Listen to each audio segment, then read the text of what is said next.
Thanks for coming, everyone. As you said, we're going to do the Navigating Vendor and Lab Relations Best Practices Lessons Learned from FIPS 140-3. So basically what I was hoping to do this afternoon, just kind of have a quick overview of what the program has done the last 10 years leading up to the -3 transition. So, how did we get here? The problems and the issues that occurred along the way, especially after the transition started, and these lessons learned and best practices that hopefully we can all gain from moving forward. So as the slide says here, that we have a long winding journey to the 140-3. Many bumps and potholes along the way. Many would say major sinkholes, but we are now officially 4+ years into -3. So as I said, really long road to get there. For that -3, it was basically almost a decade in the making. When I started, so briefly looking at the history, obviously we had 20 years almost of -2 by the time we brought in -3. This was a program that basically, was kind of falling behind as all the new products were coming out. The actual standard itself was kind of lagging. What happened along the way is, I would say around 2011, is when I started my FIPS career, and the very first day they basically plumped down a whole bunch of documents, figuratively of course, but they plunked down all these documents and they said, okay, learn -2 and we'll get going. And by the way, 6 months from now you're going to have to learn -3. And that was back in 2011. And of course 6 months later we did not have -3. It continued on almost every year. Next year we're going to have -3. Next year, it was a lot of different iterations along the way. And at one point in time, they started focusing on using the ISO 19790 document. And at which point they finally said, yeah, this is it. We're going to use this. But again, it's not approved. We have had government issues with it just sitting on a desk at the Secretary of Commerce. I think at the end of the Obama administration, it was sitting there. Then Trump administration comes in and it sat there for years before finally they approved the FIPS 140-3 in March of 2019. So this was a long road to get here, and we finally did. You'll see also the fact that as we got there, it was, okay, it's approved, but it's still not official. So they put in place the whole program of basically 6 months. It's going to be official, and then 18 months this is now going to be accepting validations. So that was a lot of time, or a little bit of time, for this whole new program to really get built up along the way.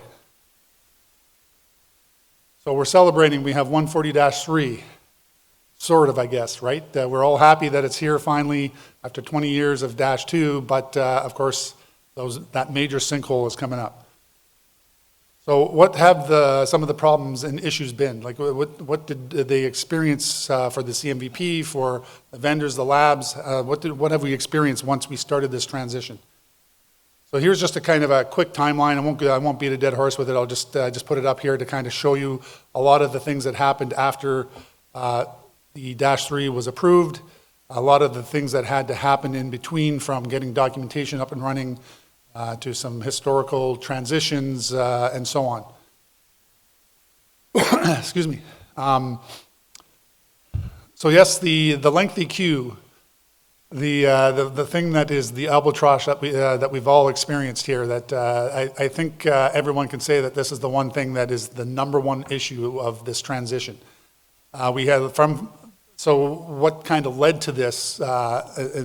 Along the way, so of course we had the -2 to -3 transition. We have basically not only are they now accepting the actual -3 validations, but they're still accepting -2 for a year, and that would actually get extended. And then, of course, along the way, there's historical list issues where we had to update validations, that gets put in the queue, and then some other things along the way that you have your some other programs or things coming online from the tester competition or competency exam to the CAVP testing is moving to the ACVTS testing, and the 90B and ESV, and of course at the end 186-5. These are all just things that not necessarily contributed directly, but now you're creating an issue with resources being pulled away from the very thing that now is causing issues as well. So we'll quickly look at that in a bit. So there's three main stakeholders here for FIPS. All right, so you have the CMVP, the vendors, and labs are all experiencing similar but different problems along the way. So we'll try to go a little more in depth, but this is just kind of a quick list that you can see here for the actual issues. So for the CMVP, it's kind of difficult to really go into detail about a government program and what kind of problems that they could have. But obviously the number one thing is understaffed. They only have so much of a budget. Again, it's government issue, government department, so what administration is there, approving budgets for being able to hire more staff or even hiring consultants can take a while. The ambiguity of the program, the new standard has a lot more information in it, and a lot of this has to be interpreted. So how are we going to interpret it, and then how are we going to, for the CMVP, how are they going to be able to move the program forward with that? Again, and I don't put this just on the CMVP, but there was a lack of understanding of the effort now required for everything, as some of the things I've already pointed out in regards to actual resources you need, with actual amount of validations that go into the queue, and as they try to catch up with the sheer volume that they're receiving when it comes to all these validations. And again, with the committed resources is that not like whether you have enough staff or you still have that lack of staff, is now they're getting pulled into different areas. You're starting to assign someone to some of like the entropy source validation. You've taken people away from testing or reviewing, and now you've given them specific goals, and now you have less people doing the other work. So this really stretched the resources thin. The one thing that I always like to point out too is as we go into like more additional requirements is that the implementation guidance updates that were a big thing for -2. Again, it was 20 years and things were changing, and the way that the CMVP keeps up is by adding more things into the implementation guidance as new things come up, and then they have to try to add that to what the standard should be, even though they can't change the standard itself. And in that 20 plus years, when I looked at this last week or a couple of weeks ago, it was about 300 pages for the 140-2 IG, and we've had the 140-3 for I don't know how long now, 4 years, and it's already at 200 pages. And I remembered them basically saying that their hope was that the implementation guidance would be really small because everything had been incorporated into the new ISO. Some things have been moved around to management manual and all that, and sure enough, it wasn't the case. So with their additional requirements for the CMVP as well is that now they're also producing more documentation. The SB 800-140 documents not only had to be produced in that 18-month period, but also several of them have already been updated since then. So this, again, ongoing resources being used. Again, those historical transitions have been a killer, but the program now needs a new cryptic, so they have to design web cryptic. They have to update this now because it's more of an automated system. And then, of course, you got to get the labs and the vendors on board. You got to get them up to speed as to what the program is requiring. And of course, Add to the fact that they have all this going on, and with that ambiguity, there's so many things, lack of understanding of a lot of things that are required. The labs, the vendors, even the CMVP would look at the program a little bit differently. So now we have to submit request for guidance after request for guidance to get CMVP's take on something, so we can make sure that we're basically pushing this validation forward correctly and that we're meeting the requirements.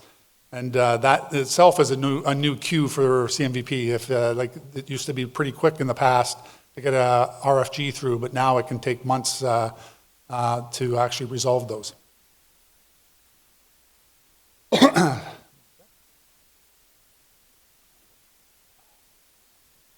So I had the opportunity to speak to a few vendors that I deal with. I know this list isn't exhaustive because if I talk to 20 or 30 vendors, I'm probably sure I can get a lot more. But these are some of the issues that the vendors had.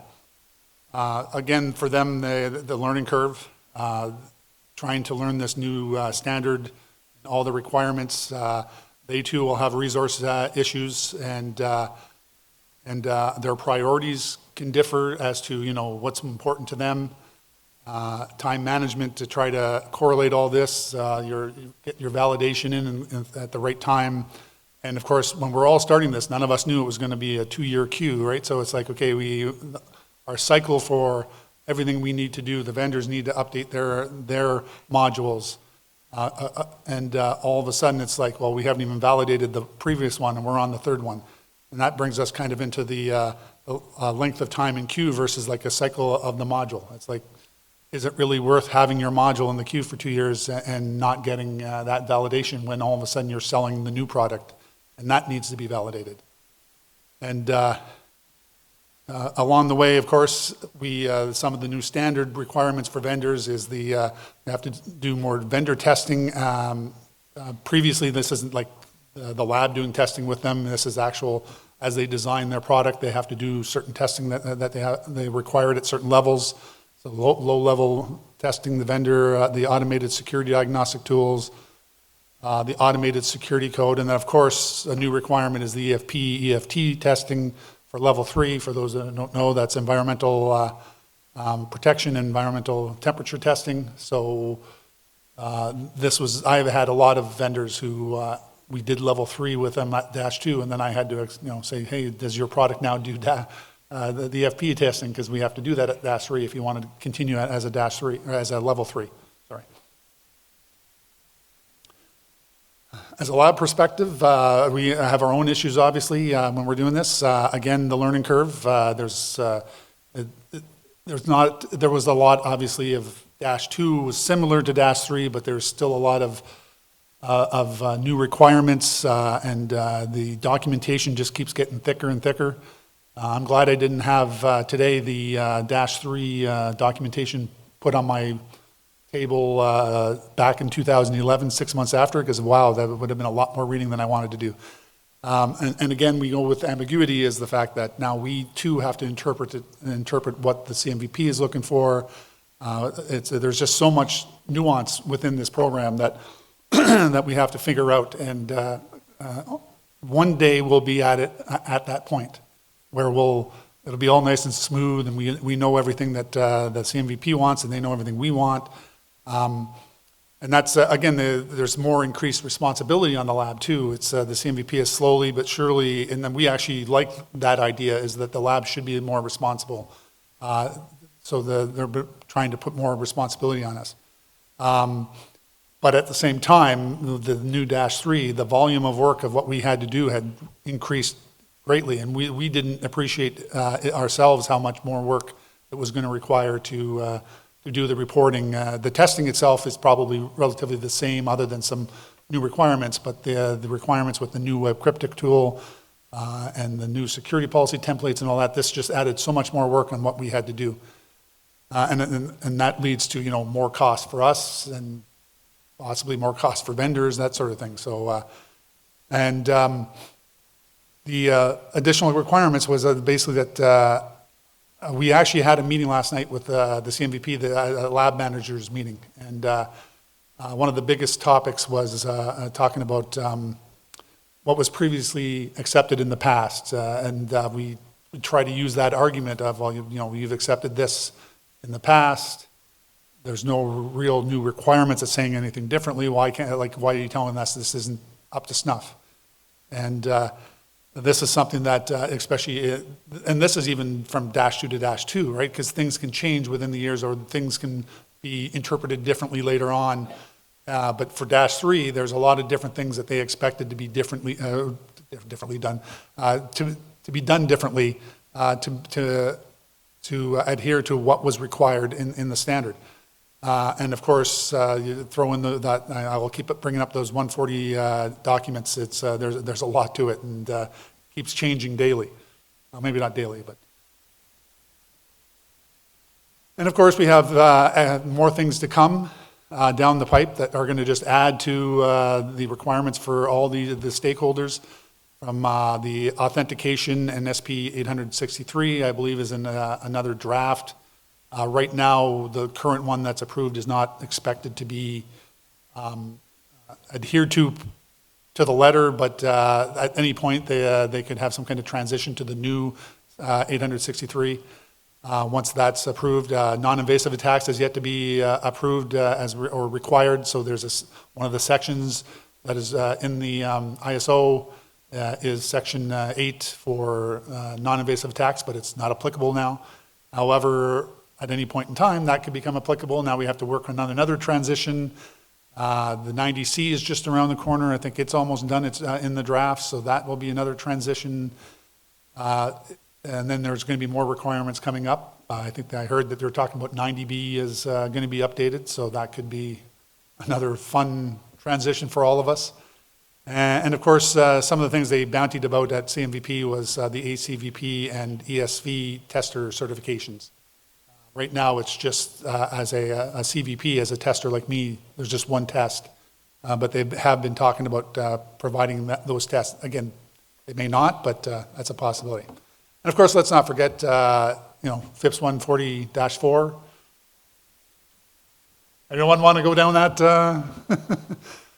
So I don't know exactly what's going to be happening. I think there's a talk later this afternoon about it, and I don't know what the CMVP is planning to do when the new ISO document is completed. I always thought it was going to be, it stays at 140-3. It refers to the ISO document as the latest version, and then there would be a transition, whatever the new standard is saying, they'd have to do a transition again, but they would keep it as -3, but I don't know for sure. So I don't even know if they know exactly what they're doing, but all right, so that brings us into lessons learned and best practices. It's hard to really kind of give a concrete answer to all of these because everyone's going to have different experiences, but let me try. So the lessons learned, for one, when we looked at some of the CMVP was doing is the transition historical algorithms. So previously, again, what added to the queue was doing the hard transitions for things like 56A Rev 3, where we're going to basically, you have to change your product to adhere to the new standard, and that means more validations back in the queue, even though it's not supposed to be as long as a full validation.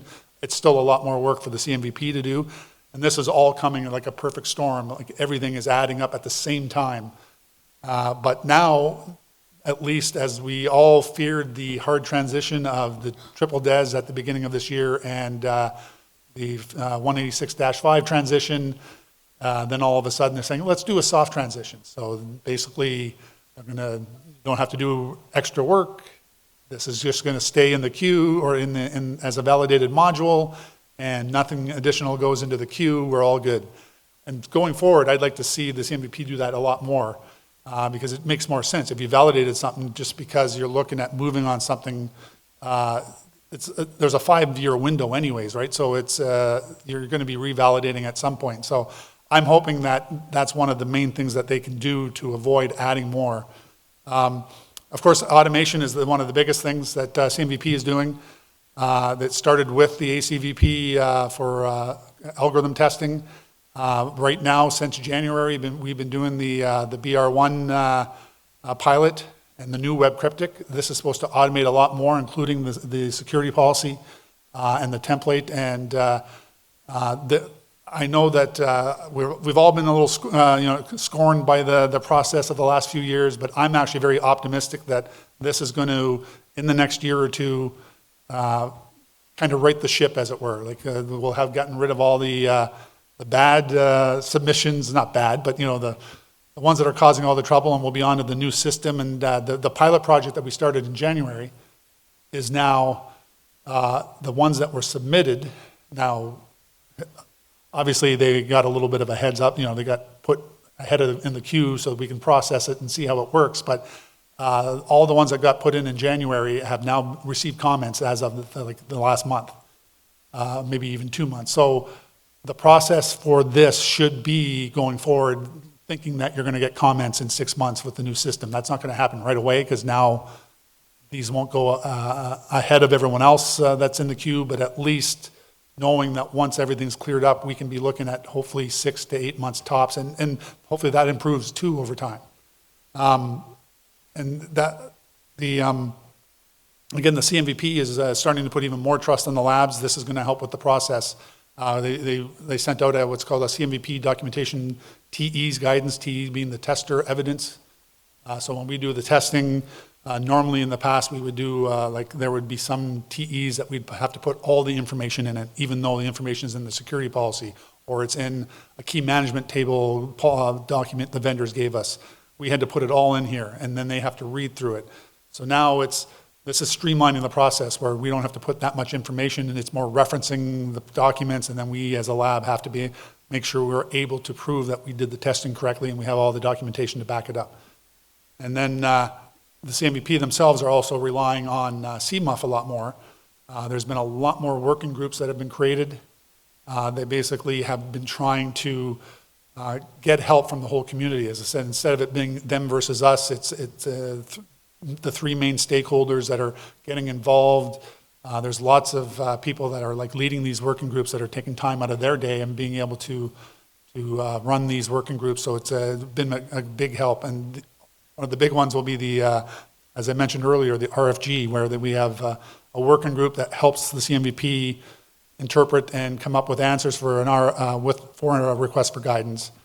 Again, CMVP has the final say, so it's not like we're making the policy. We're just saying we believe this is how we're going forward. So the vendor best practices here, so this isn't like I'm telling you vendors how to do this. So this is, again, some of the things that I've picked up talking to some of the vendors, and some of the things that we believe as a lab that will help in our process if the vendors are able to do, kind of come along here. So you have I'm running out of time here. Having a dedicated resource is always a really good thing. I know this is not something that you can always do, either cost or you just don't have the staff and they're all spread doing their own thing, and you have people helping out here and there in different departments. Another one would be understanding up front what is required of your module, what is your clients themselves, what do they need, what level are you trying to do with this at, all these things, trying to really know exactly where you need to be before you pick a lab and go to them and say, okay, we're ready to go. If needed, you can even hire a consulting company that does it. They do. There's several out there that do Entropy, FIPS documentation writing, can consult with you guys to really help you along. Again, that's a cost thing. So if you have the money but you don't have the resources you don't want to hire a specific resource to do this, that's a good way to go to get the consultant in and help you along the process. And again, the final thing would be, what is your ideal time to engage with the lab? That will vary. You could have a kind of a relatively rookie vendor that's very rarely done or hasn't done FIPS validations before. Well, either they can go to a consulting company for help, or they can come to a lab and kind of do a gap analysis of their product and know what they have to redesign or how they're supposed to, basically what the standard requires of their product so that they can then go back and start working on their product. Or if it's a very veteran vendor, then you guys can easily, like you've been through this rodeo many a times, right? So you know what to get ready, you know what to have ready. So you guys aren't spinning your wheels and the labs aren't spinning theirs. You know exactly when you should be able to just say, okay, we're ready to do the validation now. Let's go to the lab, and then boom, you're off and running. Come on. And for the lab's best practices, it's the number one thing would be is that we have to try to work with the different vendors that we have, to talk with them to find out exactly, what we can do to help you guys out, and try to make it a more smoother transition. So of course, again, we keep saying this word, but automation. As CAVP automates, we have to try to find ways, if possible, to automate as well on our end, so it's a kind of a smoother transition for that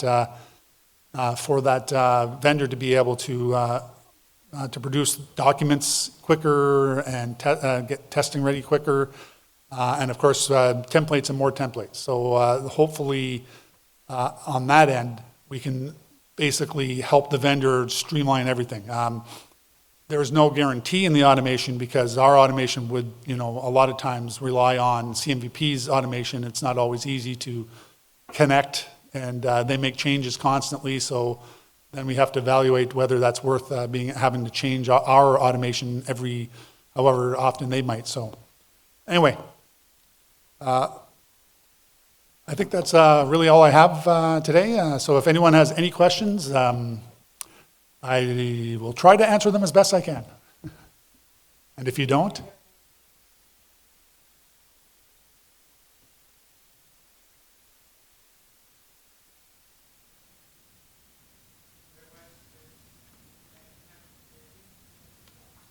all right.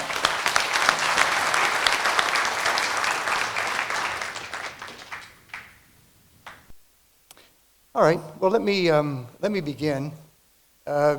So it was already a small panel, just two of us, and I did notice that Chris is listed as the leader or moderator, and I'm the panelist.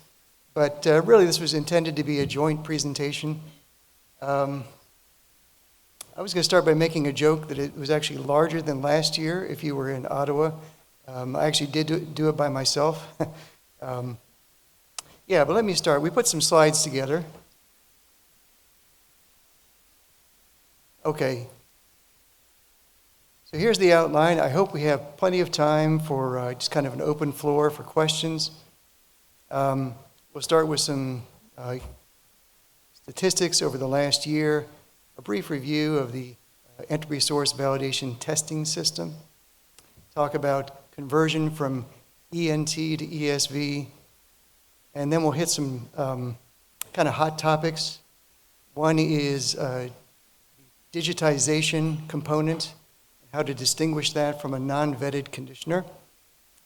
We'll talk briefly about 890C, around RBG constructions, a little bit about the CPU jitter, entropy source template, hardware die as the OE or operational environment, and then some topics around entropy reports.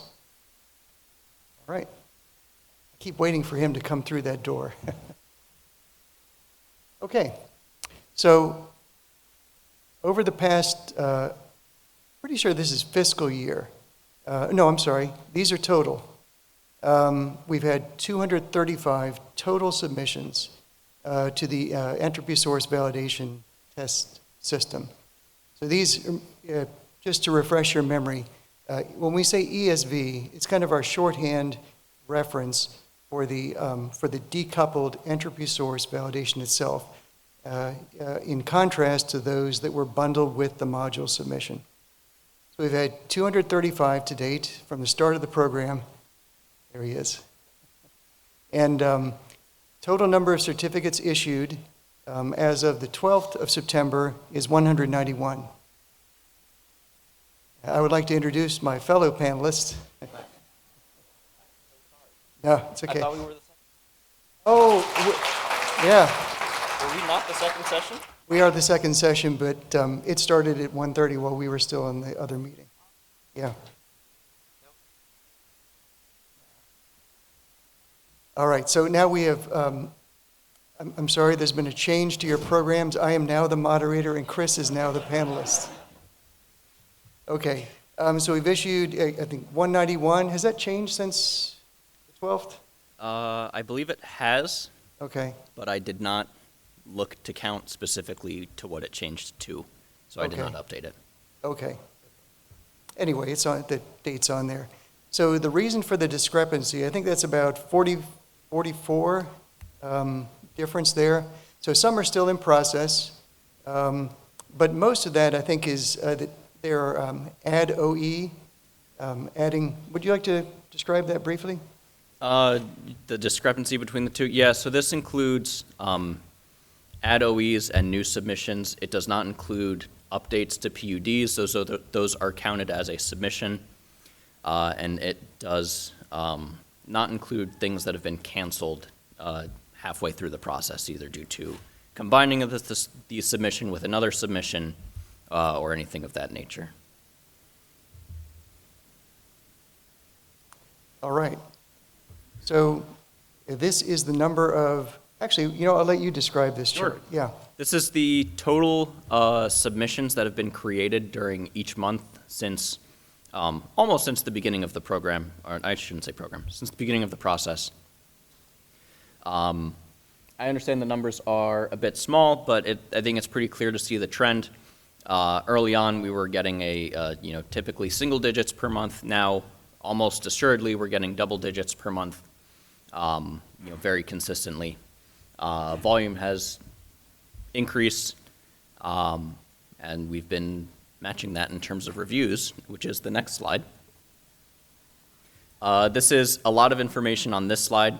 The green bar represents the number of reviews that were completed in a given month, as in the review ended during that month. The red line represents the average completion time for submissions that were completed during that month. So, for example, a red line at the start of 76 refers to, on average, reports that were completed during this month were originally submitted to NIST 76 days prior. So for a period of time, especially throughout the early part of this year and the early summer, we let our entropy queue grow a bit higher than we really wanted to. You see that with a stretch of time where the average duration of a review was over 100 days. Since then, we've made a very concerted effort over the late summer here to bring that back down, bring that back under control.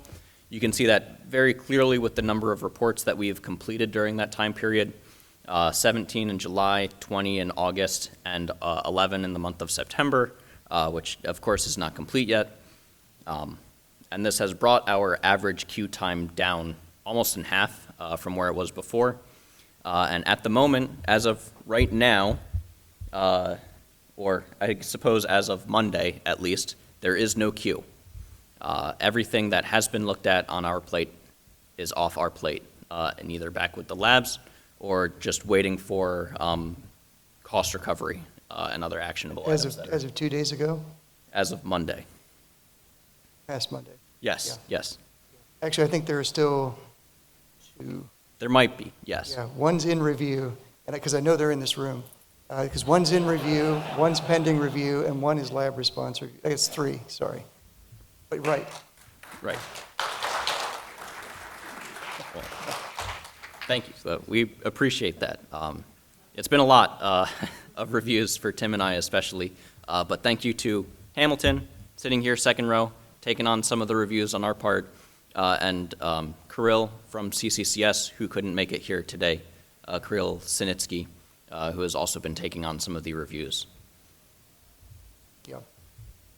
Yeah, so the reviewer pool is larger than it appears. So a little background on ESVTS to help everybody get on the same page. We brought the platform up in April of 2022.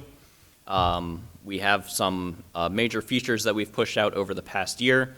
Most notably are the 2 new certification paths that we call Add OE and Update PUD. Add OE lets you add platforms to an existing certificate. This is generally an expedited review. It has a cheaper cost recovery associated with it. You can add any number of OEs under that one payment as well, which is very nice for some of the vendors and some of the numbers of OEs we look at a single time. The Update PUD is more of a formality to get these off of out of my email inbox and into something a little more structured. These are just documentation updates on the PUD. You found a typo, you want to make some correction to it, provide some additional information, something of the sort. These have no cost recovery associated with them. You are free to go through a lab and submit that as it is. These are a 5-minute review and get updated out to the website almost immediately. Additionally, we added something called the data file bits per sample, which applies to cases where the bits per sample of the noise source does not necessarily match the bits per sample that was used in the sampled data. This is helpful for us because we have a very common non-physical noise source that uses bits per sample that is above what the statistical testing can handle. No names, please. Yeah. Yeah. He's here somewhere, I'm sure. And so this helps kind of map that back down into a more reasonable case. Sometimes we see people artificially map down the data that they use to submit for the statistical testing, which is allowed. This lets you do that without modifying the actual data of the submission. We've made all of these appropriate updates to the clients that we support. We call this the web client and the Python client. We've seen a lot of success with people using these clients. We like that you all let us know anything that needs to go on with these, but our plan is to continue supporting these as long as we support the project. And additionally, big improvements to our internal reviewer tools. You all don't get to see that, but that's where we've been spending a lot of time over the past 3 or 4 months. Just working to make our internal tooling better, more informative, linking data between different platforms into the same internal reviewer system. That's something that you all ask for externally, but also affects us internally. And of course, we're always accepting bug reports to the GitHub where we release the Python client. I try to stay active on that. Sometimes I'm not the best at it. If you do ever have a question, you're also welcome to email me, and I will answer it. So we have allowed a process to convert. You can take this one. I wrote it, so. We have allowed a process to convert ENT submissions to ESV certificates. What we mean by an ENT is you submitted the entropy source along with a module back before the requirement that they were broken out. So you already have a validated module that has an entropy source on it. It underwent entropy review to become a certified module at that point in time. We allow you to decouple that and essentially create an ESV certificate just from that already validated entropy source that was part of the module. There's a process defined for that. The labs know what to do if you are a vendor and you are interested in that. Approach a testing lab about that. We originally outlined a 6-month timeline for these, but we still accept them. Ideally, the number of these should be going down. We probably only had one recently, but there is a sort of end period to this because modules coming in with an entropy source were prohibited as of November 2022, or the end of 2022, I believe. There were some small changes to the JSON template that was provided to the labs. Again, if you are interested in something like this, talk with your lab. They should have the information on this. Okay, so now we'll talk about one of the topics that we we see where there's sometimes some confusion. Those of you who are familiar with 890B know that in Figure 1 outlines the various components of an entropy source, and it's also described there in the document. But in addition to there's a digital noise source, and then of course there are the health tests. There's an optional conditioning component. But so a digital noise source will often, unless the noise source inherently produces digital data, there's often an analog signal that is digitized. And so there's a potential there for confusion. Digitization, the intention is to convert analog data to digital. So you're sampling in time, you're quantizing, again, if it's an analog signal, into a digital form to be processed by the health tests and any conditioning. And the digitization step should not hide failures of the noise source, and it should not obscure the statistics of the underlying noise source. And so a conditioning component conditions the data. And I'm going to assume that you know the difference between a vetted and non-vetted conditioning component. The vetted ones, there's a list of them. I believe there are, well, six in 90B. I think 3 unkeyed and 3 keyed. Your hash functions, your HMAC, CBC MAC. I'm blanking. CMAC, Derivation functions. Yeah, oh, that's right, the block cipher derivation function, and so on. So any other conditioning component that isn't on this list is a non-vetted conditioning component. So how do you distinguish between the two? Sometimes it's very obvious. I'll give you examples. Flip-flop is probably a digitizer.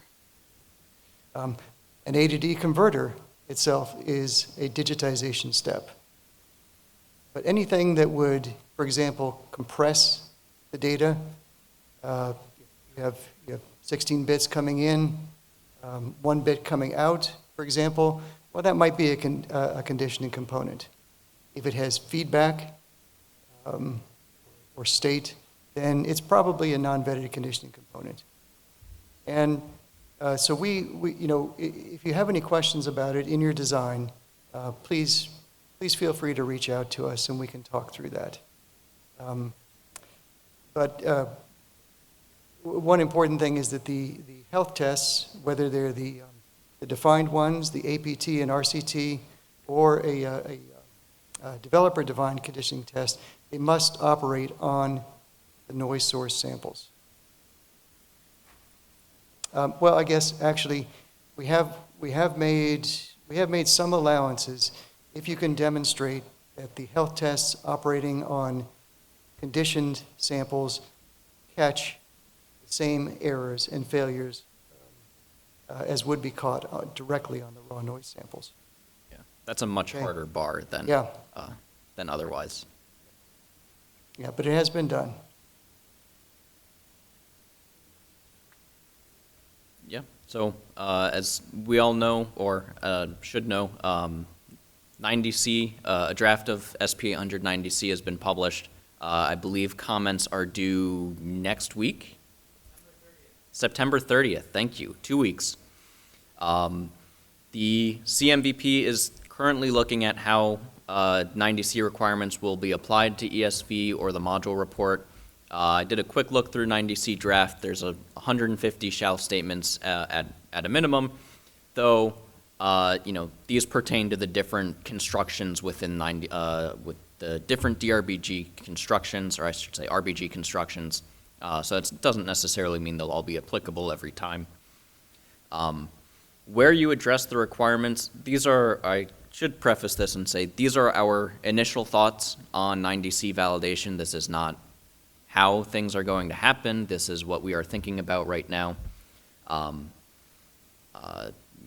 we welcome feedback on this, definitely.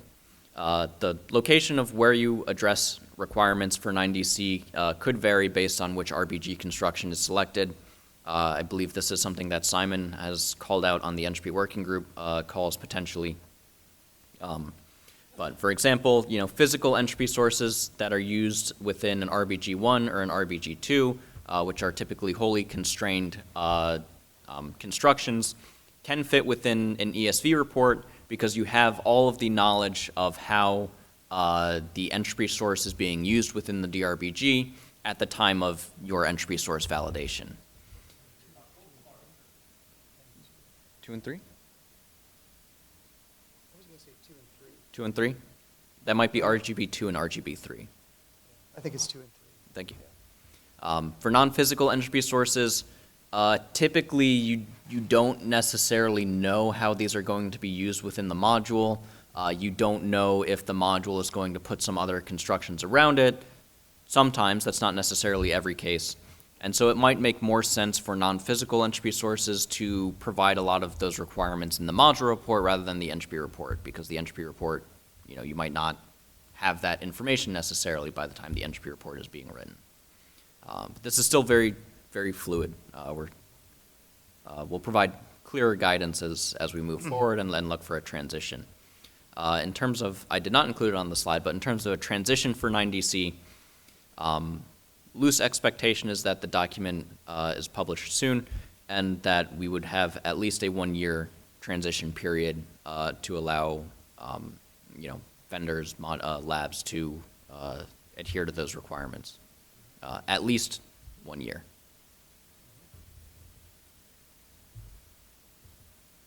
All right. Oh, how are we doing for time? That's a good question. Yeah. Plenty. 35 minutes? Okay. Right.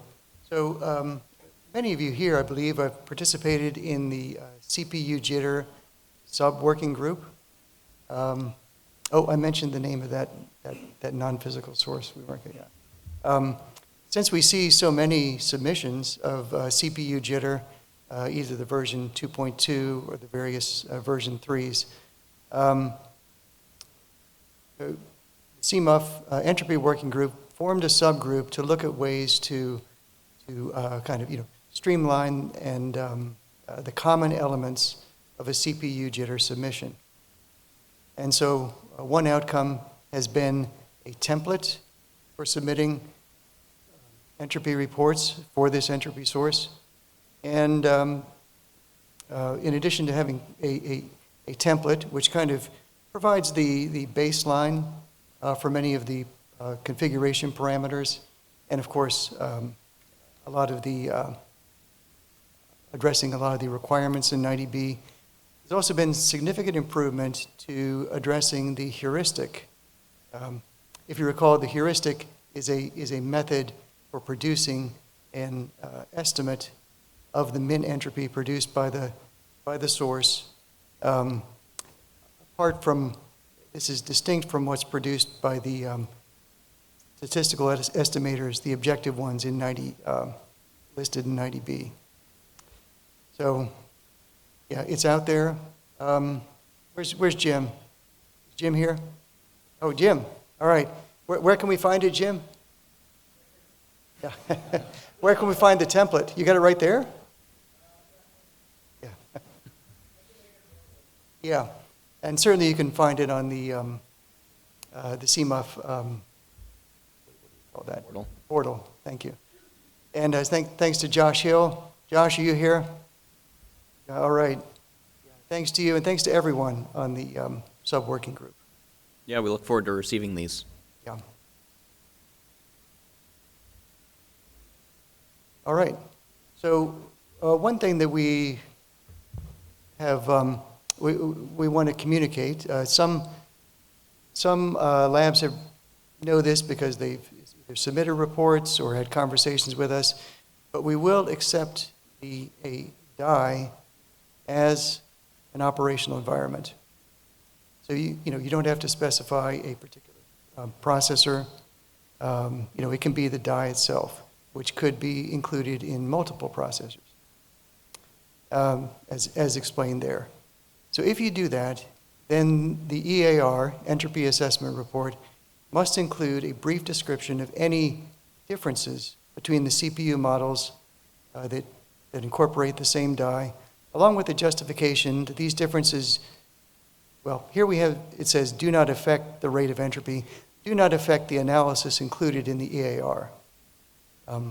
There will be differences. But as long as the analysis applies to for example, every CPU that includes this die, then that's fine. And we have an example of citing one there from certificate E164. That's an example. And again, we hope to wrap up the slides fairly soon, and then we can have open floor questions. Yeah, so to provide just a general update on what we see as reviewers, reports submitted to ESV are generally good. We have a lot of labs that are able to submit reports now with 0 rounds of comments, and because of this, we end up with faster turnaround on a lot of the submissions.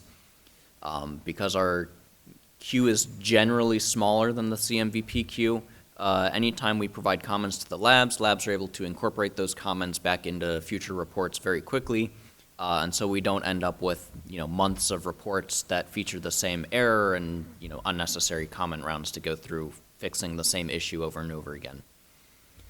Whenever we do notice that a report may have a large amount of comment rounds, we typically ask to sit down with the lab and just discuss through the issues directly. This has been very effective for us in terms of reducing repeated comment rounds, beyond that point, though we, try to pick and choose when these happen occasionally. Sometimes it's hard to schedule with, other things going on. Let me talk about the data collection attestation. So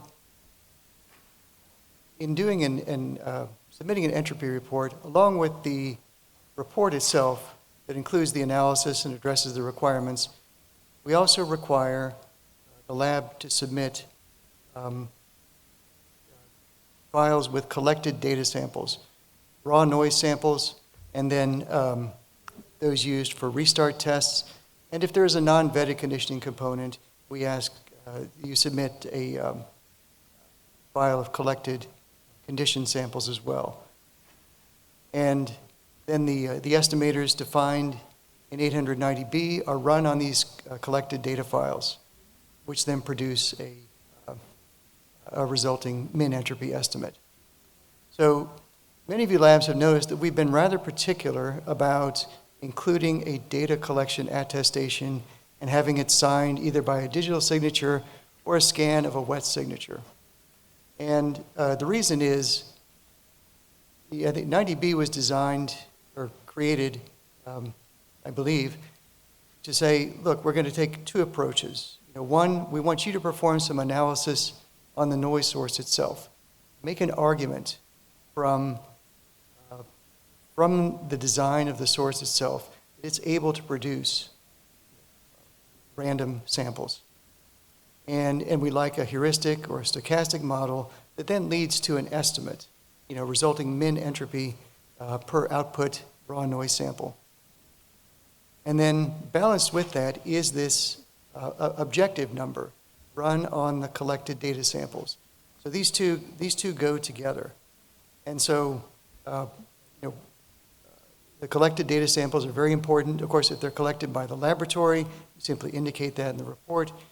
If they're collected by the vendor and given to the laboratory, then we want the vendor to say, yes, we followed the procedures in, I should know the section number. We followed the procedures in, section 324? Mm-hmm. Oh, 32, exactly, 324. And they were collected on such and such a date, and, we attest to it. So that's why we kind of make a big deal about it. You can talk about the temp files. Long ago, Josh, again, as well, helped prepare a template for the entropy assessment report that is available on CSRC for download. It is helpful when labs use the template. It helps us, find where certain requirements are because it's a familiar format. It helps the labs ensure that all the requirements are met by, constructively walking through each section and letting you know which requirements should be addressed here. We, keep that up to date as well with any changes or any additional guidance that comes out. The public use document template is also available on CSRC. We don't, people very clearly use this very heavily, so helps ensure that all the sections are present and accounted for. So we do have a list of common mistakes here. Yeah, we'll go through these here. We'll start with ESVTS, and oftentimes we see that sometimes incorrect values are provided during the submission to the platform. These should match the values that are in the EAR. There should not be a discrepancy between the data you submit to the server and the file that you also submitted to the server. We are looking at ways of reducing this this redundancy by improving the platform, but for now, this is the system that we have. In particular, the values that I'd like to talk through are the bits per sample, some conditioning component values, and the dreaded H. For bits per sample, like I mentioned earlier, this is the number of bits in a single sample from the noise source. By the definition of 9 dB, it ranges from 1 to 256. The value you submit to the server should be true to the noise source. This should not be a value that is adjusted to match the size of the samples for statistical testing. This should match the properties of the noise source here. For conditioning components, we have H in and H out. H in is the amount of entropy that is brought into the conditioning component to produce a sample.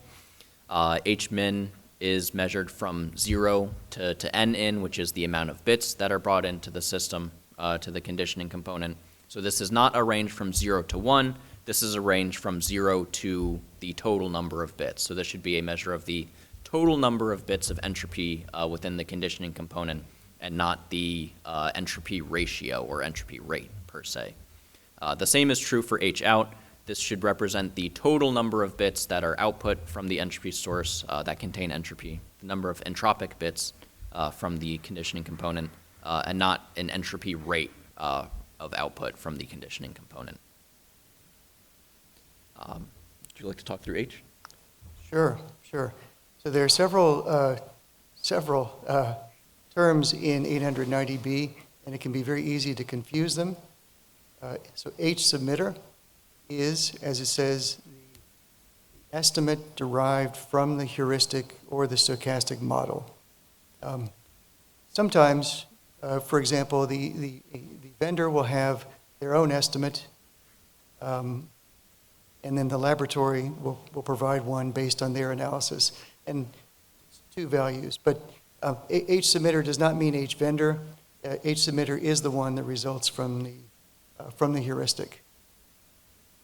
Okay, so HI is the minimum of H submitter, H original, which is the value of the 90B estimators, either IID or non-IID, on the raw noise samples, and then the H bit string times bits per sample. Okay. The estimators evaluate entropy on a sample level and on a per bit level, as if your sample is larger than 1 bit. Yes. 4-bit samples, 8-bit samples. And so HI is the minimum of these three values. Though typically we see this as just H submitter. And so the value we want you to enter for H-min estimate on ESVTS when you submit is the minimum of HI, which is from the line above, and then these two values from the restart tests, the HC, which is the estimate from the column values run on the columns, and HR for the rows. The last two sub-bullets, the one about usually this is equal to H submitter, it doesn't have to be. It's just that typically we find the estimate from the heuristic or stochastic model to be lower than that produced from the 90B estimators. Actually, we'd like to see that. Maybe that could be a discussion topic. But we like to see that. It makes us feel more comfortable, but It's not a requirement. it's not a requirement. Definitely more comfortable, though. Yeah.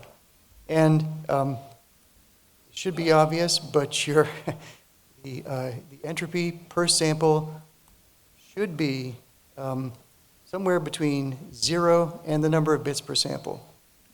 Right. Your 4-bit sample does not produce 6 bits in entropy. I don't think the system would allow you to, but Yeah. just to state that this is not a rate from 0 to 1. This is the total number of bits Oh, very good. of entropy Yeah, per right. sample. Right. This is not necessarily a per bit entropy rate. Right. Okay. Thank you for bearing with us through the slides. There was one thing I wanted to mention, though, before we got to questions. We only have one more thing before Yeah. questions. I wish I could have added a slide on this, but I guess this conversation came up more recently. As we do the lab accreditations for the 17 ESV scope that allows labs to submit these reports, Tim and I have sat down with the labs to do what we call the SME proficiency exam, the subject matter expert proficiency exam. The requirement is that all labs have at least 2 SMEs within the entropy scope that are knowledgeable of the requirements and able to construct an entropy report and submit it through the process. So far, Tim and I have done these proficiency exams as a roundtable discussion where we talk through the requirements of 90B. We are grading the lab as a collective, not necessarily on an individual basis. It was brought up to me recently asking about whether we would look to move this proficiency exam into something like Pearson VUE. That was the initial thought, but I think we're very comfortable with the current format of how these proficiency exams happen. We like it. We like sitting down and talking with the subject matter experts from each lab. This really helps us get to know, the people on the other side of the piece of paper coming in our door. Our plan is to keep this as it is. Yeah. And so, you may be wondering, if when the time comes for the, to be re-examined and take the test a second time. So we've decided we're not going to change any of the questions, just the answers. Okay. All right. The floor is open to questions. Yeah, we've got about 20 minutes for questions. 20 minutes should be enough for my questions, but you might want to get one of those gong show style hooks to pull me away. So let's say hypothetically you're somebody that designed a digitizer and then found out later it's a non-vetted conditioner and or like because 90B happened after your design and you're gun shy and you want to make sure you really understand this stuff. I think there's still some need for clarity. For example, you said a digitizer converts analog noise source to digital value, right? It probably should be a digitizer converts an analog noise source to a discrete value, discrete time, synchronous value, right? Because there's entropy contributed in the conversion of continuous time to discrete time and continuous value to discrete value. A lot of people use ring oscillator entropy sources, don't. Right. And technically a ring oscillator entropy source, let's say you have a 7-stage ring os, that has 14 noise sources, right? PMOS and NMOS transistors, 2 per stage. And those are being combined somehow into a digital value. And then they'll take multiple ring oscillators and combine them, right? And so you could make a strong argument that taking multiple ring oscillators and combining them is a non-vetted conditioning action, right? You could. And this is not clear, and I think it results in some types of architectures being considered maybe more stringently than others, right? If you look at a metastable latch-based ring entropy source, it's a particularly elegant solution because you've got your noise source, your Yeah. analog to digital conversion. You're not biased on that, are you? What's that? I'm no, well, yeah, I'm biased, but I also acknowledge that ring oscillator entropy sources play an important role, especially if you have to synthesize and whatnot, right? So, but I do think it's unclear at what Yeah. point does Yeah. digitization occur. If I have a metastability ring oscillator, I'm sorry, a metastability noise source, and let's say it's free running. If I then subsample it at a rate of 1 to 10 or something, because I want to effectively Right, filter right. out correlated noise or things like that, where is the digitization? Is it when I subsample it, or is it at the metastable latch? And those are questions that are going to come up Yeah. that need to be answered. Yeah, I gave a little bit of a simplified explanation up there. I mean, you're right. Like a ring oscillator will produce, the outputs, from high to low, but you're right. It usually is converted to some synchronous, right, output. So Yeah. another place I think we really need clarification is on the OE and the reuse. It's very convenient to say same die, or you can say same die, same package, same process node, because these are very categorical things that we can very easily look at and use to differentiate things. But most entropy sources are designed as intellectual property that is used on multiple different products, multiple dies, multiple process nodes. And if you look at the physics of it, it's still the same lithography, the same mask set. And if you do your IP design correctly, you have a power supply delivery spec that the integrator needs to meet and things. And so I would actually suggest that we need to refine that and have something that would allow multi-die as long as it falls within the design specifications of the entropy source. Like I would like to see, for example, I would like to put my entropy source on a test chip, get it certified, and then know that anybody that uses it and obeys all of the integration requirements is going to have an ESV certified entropy source, and they just need to add it as an OE. So I think there's some ambiguity there that needs to be cleaned up Yeah, or addressed. Yeah. Happy to talk about that. Maybe not figure it out right now, but definitely open to that. The more the OEs can be reused, the less Tim and I have to sit down and review the same entropy source over and over again. Not that we don't like doing that, we enjoy it, but reducing the number of submissions in the queue lets us get to other things too. That's right. Josh?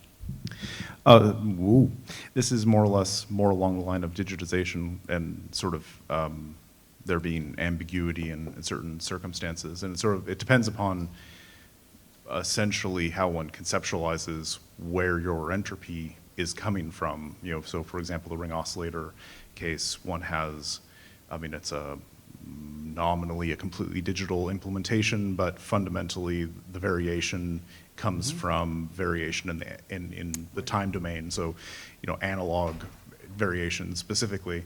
And so, when precisely that gets converted is a little bit ambiguous. And as was pointed out just before, the question of, if you're downsampling or doing something of that sort, that's clearly at that stage something that's happening in the digital domain, but it has a substantial impact in what the meaning of that data is. And it doesn't make a lot of sense to do a lot of health testing on the data that you're going to throw away immediately. So it makes a lot of sense to classify that as a portion of your digitization step. And so there's this, Yeah. Right. there's Yeah. two poles, and you'd like to be able to sort of characterize between them, but fundamentally it's hard, and absent specific requirements. We found it hard. Yeah, and absent specific requirements that preclude things being sucked into digitization, it's not surprising that there's some pressure to push things in that direction, since it's less thoroughly, has fewer shall statements associated with it, essentially. So I guess I would encourage, the next rev of 90B, when failure mode analysis is happening, that it sort of has an impact on what's considered digitization and what's considered conditioning. Because essentially, so long as your health tests are sensitive to whatever the Right, data is, right. then you're pretty good. And if it's not, then obviously it's bad no matter what. So, Right, right. Yeah, we haven't necessarily put out much guidance on conditioning versus digitization, and it's probably a hard problem to talk about generally. But if you do have specific questions about a source, either as a lab or as a vendor, you're welcome to send us an email and ask us specifically. We welcome that. So the ACVTS, when it first started out, was just for labs, and then eventually expanded to include vendors. Vendors can now get CAVP certs directly. Do you see a similar roadmap for ESV testing, where right now it's just to labs, you're interviewing SME people? Can the vendors do that, Right. or will they do that? So it's something that we've thought about. It's not something that we've been actively pursuing. Not to say that it's off the table, but there is a lot of trust that we put in the labs in terms of entropy experts to remain, impartial as they're evaluating the sources. That's not to say that we can't trust the vendors to be impartial, but it's a different discussion than a third-party lab. And that's a harder conversation than we are able to have, or have had, I should say. Not that we can't have that discussion, but we haven't figured out we haven't necessarily sat down and thought through what this would look like for a vendor to provide the full EAR and stand behind the statements inside of it for their own source.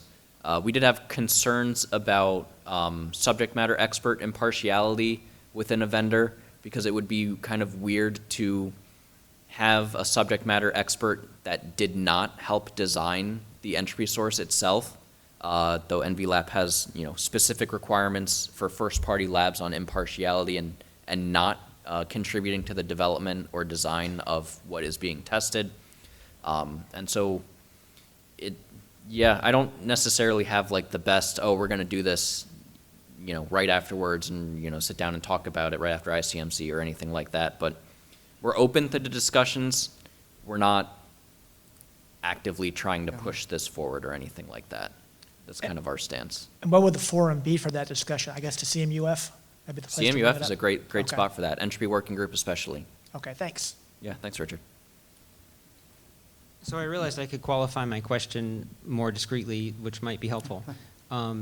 Right now, let's say your problem is you can't get seeds out fast enough, and you've got a 90B conditioner, a 90B vetted conditioner, and you want to saturate that with data from an entropy source so that you're only limited by your conditioner for speed and not by your entropy source speed. There's no physical entropy source out there that can do that right now, right? Because you're talking you need like several gigabits per second of entropy source. And so the only way to do that is combining multiple entropy sources. So, whether it's 1,000 ring oscillators or, whether you take your metastable entropy source and put 32 copies in there, that's the only way we're going to get to the speeds that we need for to meet our customers' requirements for read seed data rate or something like that without having to put in many, many DRNGs. So I think if you look in 90B where you look up, multiple entropy sources, correct me if my interpretation is wrong. First it says, if you're getting entropy from like different things, like, well, I've got an entropy source, but I've also got this noise contributing here, right? It kind of says just pick the one, right? The Whatever. primary. 90B tells you to specify one as the primary Right. noise source, and the others are considered, the terminology is additional noise sources. And then it says if you have a bunch of them that are the same, you can concatenate them, but I don't know what that means. And I don't know what that means in terms of the health tests, right? So you would perform the health tests on one that you consider to be the primary, but all of the outputs can be concatenated and passed to a vetted conditioning component, but they wouldn't be credited with any entropy. Only the primary would be credited with Well, entropy.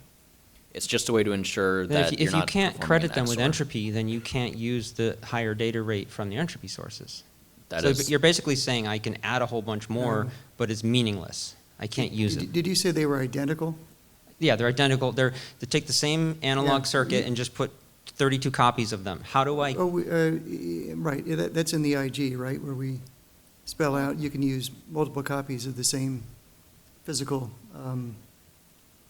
noise source can be considered as one, yeah. And I don't have to run health tests on each copy? That is correct, though. Yeah. Yeah, we've The, had some discussion about that. Whether you can terminology consider on them that as is ambiguous. samples, or whether you have to run them. Yeah, because I need to do that independently. with metastable sources, Yeah. and it's not fair, I mean, I don't want to sound like a whiner, but it's not logical to say that a metastability-based entropy source needs to run OHT on every single copy when 32 ring oscillators don't. right, ring oscillators got a resolution in IG D.K, resolution 11, that allowed multiple copies of the same physical noise source to essentially be counted as one noise source, and so the health test can be run after everything is combined back together. But then, do you And that's have to kind do of it? persisted, but may not have necessarily been applied back to other hardware sources that have multiple copies. But does your health test then have to have the width of the multiple ring oscillators, or can you say it's a 1-bit stream and do a 1-bit symbol? You can say it is a 1-bit stream and operate on that. Thank you. I'm not the happiest of this resolution, but it does exist. It does exist, yeah. Yeah, but thank you for raising it. That's how we develop, the Yeah, guidance, and then, We can check back on that resolution. things. I don't know if it refers specifically to ring oscillators or just multiple copies of the same I physical think it- noise source. I want to say physical, but if someone has it open, But, it's probably one of our exam questions. if we need to update it, we can update it because it's reasonable. No, physical noise source. It implied is the physical digital noise source, post-digitization, yeah. Yeah, another question? Yeah, on the same page, and speaking from personal experience, it seems like the way you define bits per sample for sources that have multiple entropy sources within the same, multiple noise sources within the same entropy source, the way you define bit samples after concatenation depends, I guess, based on where you're doing your health tests. Like if you're doing your health tests on each of those noise sources, then no matter how you concatenate them, the actual sample size is still, or you would consider the entropy source producing however many raw output or whatever. I mean, speaking from personal experience, it has happened to us where the ambiguity in the way 90B talks about multiple noise sources, there's a lot of misinterpretation in terms of where do you and how do you define bits per sample based on how you're concatenating your noise sources and where you're applying your health tests. It seems like, I mean, speaking from personal experience, the designer like I'm the designer of my own source, and I know just looking at the distribution, no matter how I concatenate, I know the sample size for the distribution, but just because the ambiguity in the way 90B talks about Right. multiple noise sources and does not offer any guidance on where, how you qualify bits per sample based on, if you're just doing your health test on the concatenated stream and not on each individual noise source, then Right. your bits per sample Yeah. would change. But then if you're doing them on each of those streams, then your bits per sample are different. And that has huge, significant yeah. effect Yeah, on the the- min entropy. The interpretation that the CMVP has right now is that this is open for the submitter to choose when it happens, because there is no direct requirement on, when the health tests need to be run on the individual unit or on the collective. I am interested in closing that ambiguity, but if I closed that ambiguity, I would make a lot of hardware vendors very mad at me. So Yeah. I've not necessarily pushed too hard for that right now. That's something we need to figure out, though. Okay. All right, thank you.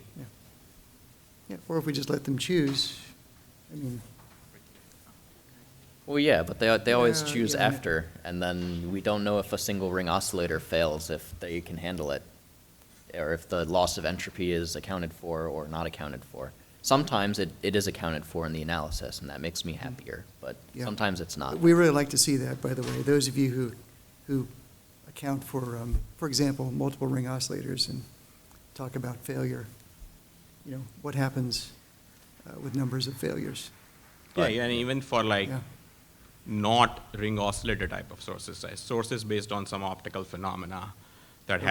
have Yeah. different, that have like Oh, four okay. LEDs, 4 detectors, and each Okay. of those are entropy noise sources within a single Oh, entropy source okay. unit. Oh, yeah, So you're- And yeah, it's still yeah. the same thing with how 90B reads it.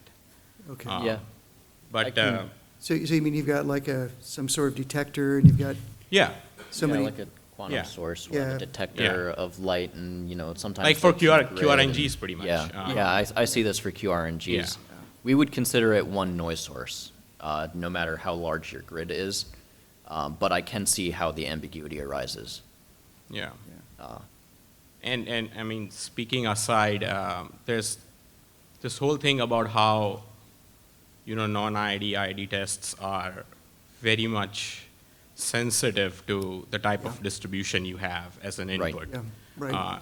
They significantly underestimate values of min entropy for normal distribution versus if you send a near uniform distribution, it would map out the values you would expect. Yeah. And those values go into the certification page for, so whatever min entropy value, what are the min of the min entropy values you Right. generate goes to the certification Right. page up on That's the, right. We're going to change that, but Yeah. yeah. Yeah. especially for vetted, especially for entropy sources that have conditioners on them. Right, it's not relevant. Yeah, it's not relevant. Yeah, And we just that's need to just a get- bad number there that makes no sense, but it's there. We have that, we have tasked a developer to go and fix that. There's some complications in working on things on the website right now, but we are working on that. That's Awesome. that's a Yeah. personal issue, not a Yeah, professional awesome. issue. Thank you. so. But thank you also for raising that. That's one reason why we like to see the lowest value be the H submitter based on the analysis, is because we know the sensitivity of of those estimators. Lisa? Okay, I have a much easier question. So if you have a cert on a nameless, non-physical entropy source, Right. I understand you can't claim compliance or equivalence, between, say, different Intel processors, the way you can for CAVP testing. But would you accept an equivalence argument for the single ACVP cert on the conditioning function? Seems like you should, right? I believe so. Okay, I don't see why we wouldn't. yeah, but- okay. So Yeah, if- we're just, we just kind of have to Given- point it out that it's, given how much we've seen of non-physical entropy sources and how much they can vary just from CPU to CPU, we're, not very excited to allow for, porting or things like that. yeah, no, I understand for the entropy part, it can vary a lot, but the ACVP. Yeah, it should be fine. tests- Okay, thank you. We've, sorry, are we gonna get cut off? Could we get one more? Quick? I got One more. quick, easy one, probably. Okay. I have a logistical question. The guidance around DI as an OEE and all that stuff, where is that going to be published? And is there an opportunity for us to provide feedback on that? Whenever the slides get published. No, we'll probably add that to IG.d.k soon. It's something we've generally said to the community.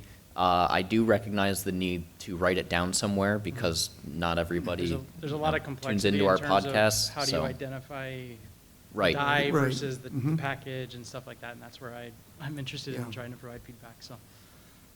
Okay, thanks. Yeah, if you're on the entropy working group, we always bring up new IGs to that group before we release them for public comment to the labs and such. That's a great place to stay informed on this.